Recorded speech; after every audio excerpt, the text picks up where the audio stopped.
Seja bem-vindo a mais uma entrevista aqui do Tempo e Dinheiro. Nós vamos falar sobre o clima, os efeitos, sobretudo na citricultura no estado de São Paulo e também no comércio mundial. Cotações, é lógico que disparam diante de uma situação como essa, mas todos esses detalhes, o que acontece principalmente em relação ao consumo com essa disparada de preços, nós vamos aqui continuar em São Paulo, porque a gente vai conversar com o Ibiapaba Neto, que é presidente da Comissão Estadual de Citricultura e também diretor executivo da Citrus BR, que já está conosco, a quem agradeço a participação. Prazer em tê-lo aqui no Tempo e Dinheiro, Ibiapaba. É um prazer estar com vocês. Bom, a pergunta é exatamente essa, o cenário atual. Nós estamos acompanhando as questões voltadas ao clima e principalmente o clima extremo. Tem prejudicado a citricultura, principalmente aqui em São Paulo. Como é que está essa situação na avaliação de vocês? Bem, o que a gente consegue observar com bastante clareza é que a citricultura ela passa pelo seu quinto período consecutivo de safras pequenas, entre safras pequenas e safras médias baixas, e isso fez com que a oferta de fruta ela fosse reduzida de uma maneira extrema nos últimos anos. E isso fez com que os estoques de suco ficassem praticamente zerados do ponto de vista de estoque disponível para venda, e isso pressionou demais as cotações internacionais do suco de laranja, da laranja, e tem feito essa escalada de preços aí, obviamente, embasada pela lei da oferta e da demanda. E com isso, o que a gente vê? A gente vê um problema sério no mundo de uma queda de consumo acentuada nos principais mercados consumidores, devido a esse aumento de preço. Então, o que acontece é que o consumidor ele acaba procurando outros produtos substitutivos ao suco de laranja, e também os engarrafadores, que são os nossos clientes, eles acabam lançando novas linhas de produtos com sucos mistos, né, em que o suco de laranja ele entra como ingrediente e não o produto vendido 100%, ou linhas de néctares, que são produtos com suco diluído em torno de 50%. Então, por um lado, é muito bom, porque a gente vê uma remuneração como nunca se viu na história desse setor, mas, ao mesmo tempo, desafios importantes no futuro, com uma queda de demanda acentuada nos principais mercados compradores. Bom, essa redução da oferta não é de hoje, né? Quantas safras, por dizer assim, a gente tem acompanhado e vocês registrado essa demanda, esses problemas, né, com relação às safras, à oferta. Não é o ápice, por dizer assim, do problema agora nessa safra de 2024. Não, é justamente nessa safra é o ápice, porque se a gente for olhar a safra 24, 25, segundo dados do Fundo Citrus, ela é a menor safra em mais de 30 anos. Então é realmente uma situação bastante complicada do ponto de vista de oferta, que já entra a safra com estoques baixos, né? A gente entrou a safra aí com um pouco mais de 115, 116 mil toneladas de suco, que é insuficiente para passar o período de entre safra, e com uma produção de suco muito baixa ao longo desse período, justamente por conta dessa restrição na oferta devido a essa que é a menor safra dos últimos anos. E aí acaba sendo efeito cascata, né? Você tem uma oferta reduzida, a oferta reduzida aumenta os preços impactam no consumo, o consumo cai, e aí a gente vai vendo esse ciclo que é bastante perigoso para o setor. Bom, de alguma forma você chegou a citar que esses preços já são históricos também, né? A pior safra, por dizer assim, né? E os preços também nas alturas. O mercado consumidor, você já citou também, mas gostaria de ouvi-lo mais uma vez, ele vai absorver o impacto dessas altas? Como é que ele deve se comportar, além de mudanças de hábitos, de costumes, aí no caso do consumo do suco? Esse é um ponto importante. A gente tem, enfim, muitas referências de dados públicos, né, para poder comentar isso. Então, quando a gente olha a bolsa ICE, né, a antiga bolsa de Nova York, a cotação do suco já passou de US$ 8.000 a tonelada, que é um valor que nunca se viu na história. O CPEA registrando recorde atrás de recorde no preço de fruta. E o que a gente vê no mercado internacional, trazendo aqui alguns dados aqui para a gente poder pensar um pouco sobre eles, primeiro deles é o dado Nielsen, do mercado americano. A Nielsen é um instituto que faz uma pesquisa mensal sobre consumo, sempre comparando com o período anterior. E o que a gente pode falar? Que a gente já está no menor nível de consumo da história da Nielsen no mercado americano. Então, quando a gente olha, acho que uma boa referência para a gente trazer é o período da pandemia.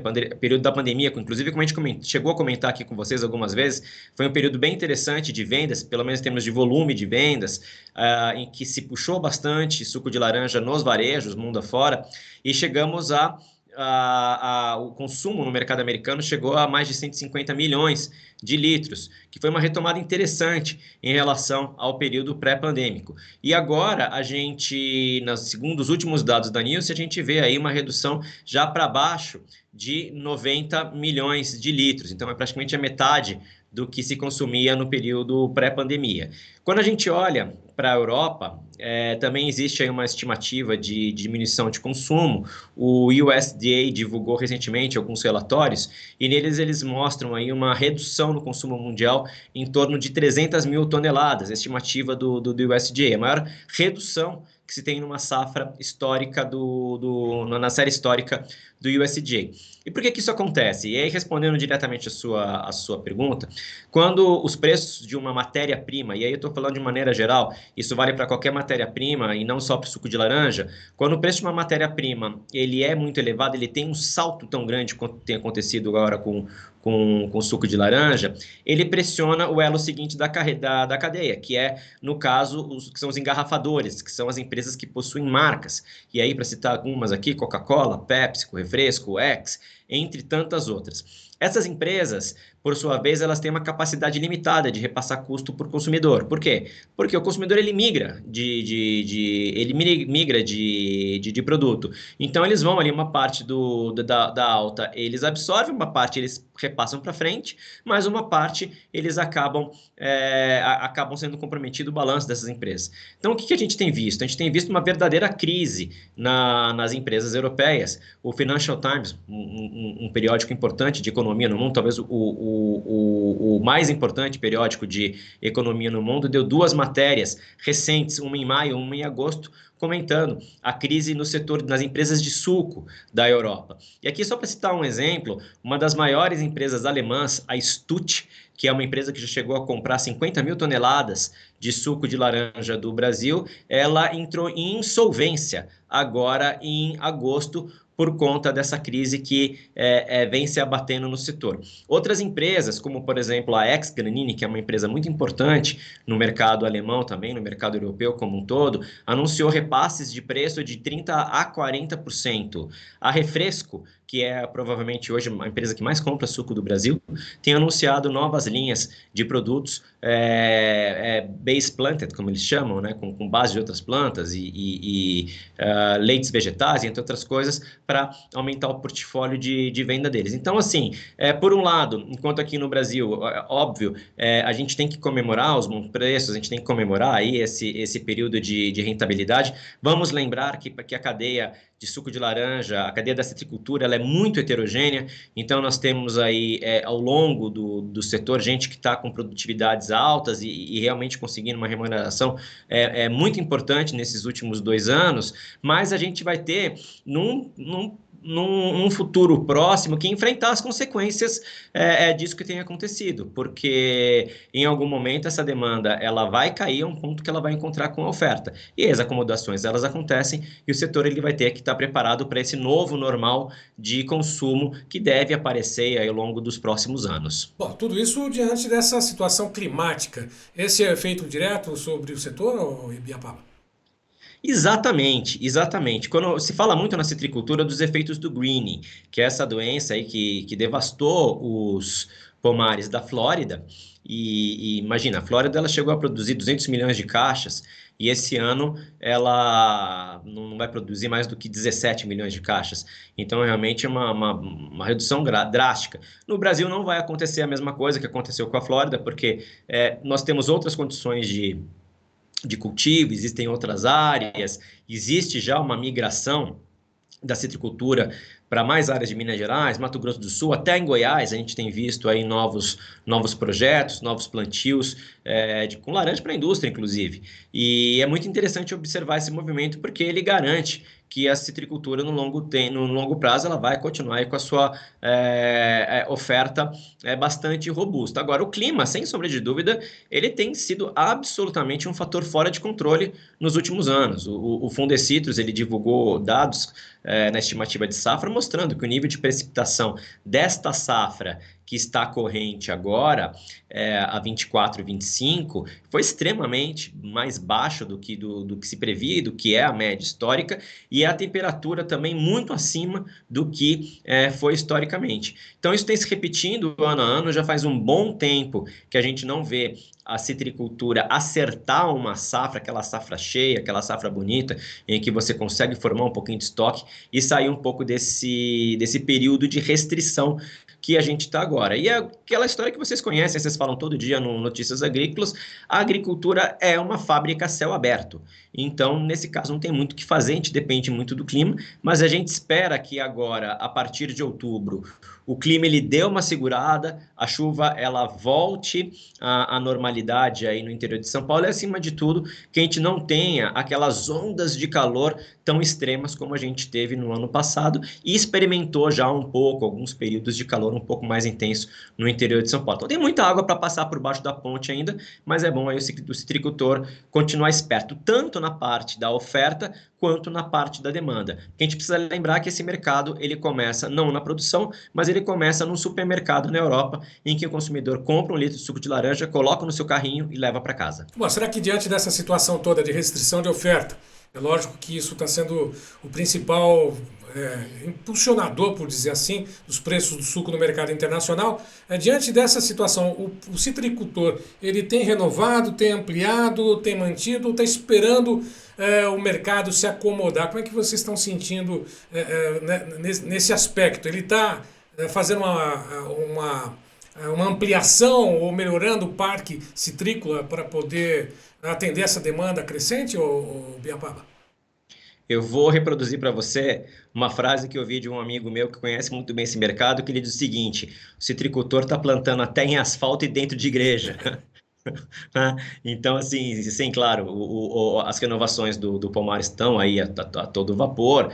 É claro que existem algumas regiões que têm as suas restrições, principalmente por conta do greening. Então, nessas áreas que são muito afetadas, obviamente, a renovação ela vai ser menor, porque o investimento num pomar de citros é muito alto e correr o risco de, na primeira ou na segunda safra, desse pomar já estar inviabilizado por conta da doença, é realmente botar o patrimônio à prova.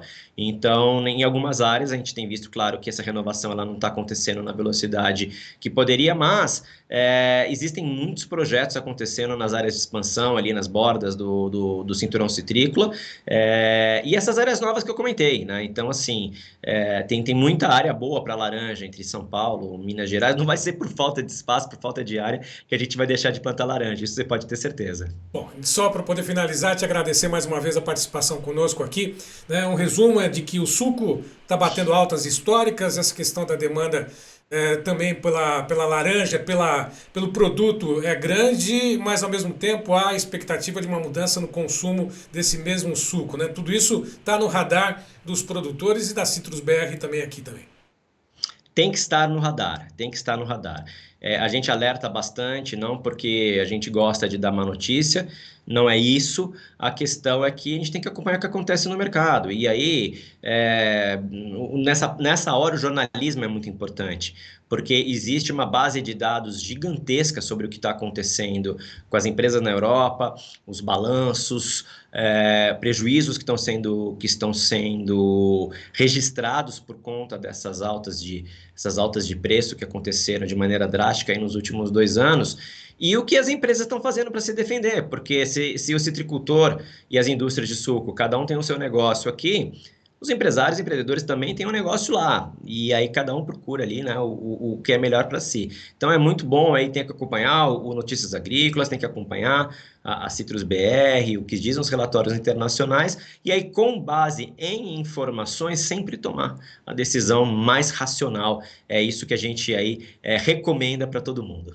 Bom, uma última abordagem, geralmente a gente tem sempre uma pergunta final. Essa questão toda da restrição da União Europeia atinge também o setor ou não?